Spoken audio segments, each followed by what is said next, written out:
guys, Joe Munoz, OneStepPrep.com. Yesterday I asked if you would rather fly for an airline or if you would rather fly corporate. Now I happen to have done both. I'm currently flying airline and I just want to share with you my thoughts on both.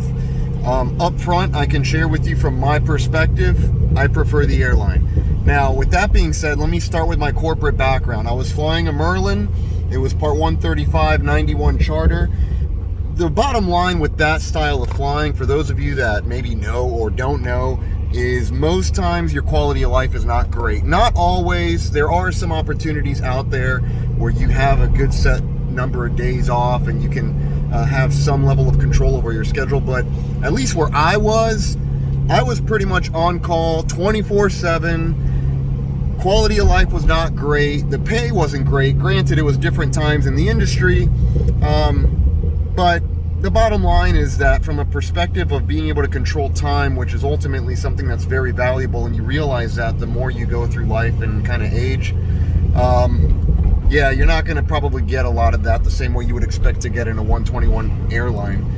Now, in the airlines, I would say you can expect to have a better quality of life and better control of your schedule, much of which is dependent upon the work rules, which is dependent upon your union and how well they manage to negotiate your collective bargaining agreement, your CBA. And so when people are deciding what airline to go to, there's many different factors. I have a whole video on this posted up on YouTube. It was a live stream. It's over an hour long. But basically what I'm getting towards is when it comes to pay, retirement planning, quality of life and control of schedule, ability to drop, swap, and trade trips, like all of this usually in the airlines, because it's more structured, yeah, you're just going to find yourself a little bit better positioned to have a more decent, in my opinion, quality of life.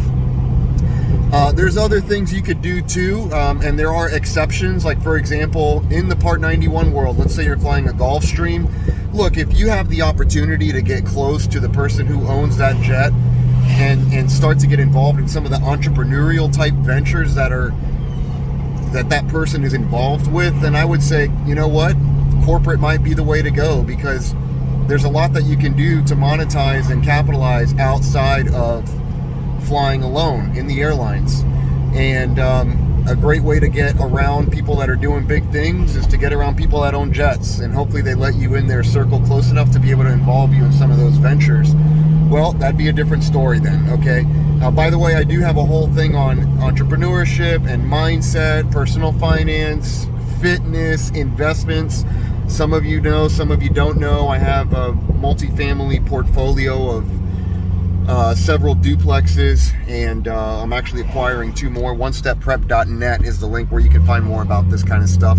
OneStepPrep.net. So that's my take on it. Hope you find value in the video. Hopefully it helps you to make a decision on which direction you want to go. And as always, if we can help you anyway, you know where to find us. Joe and Juan, your friends at Training Program Success. OneStepPrep.com. We'll see you there.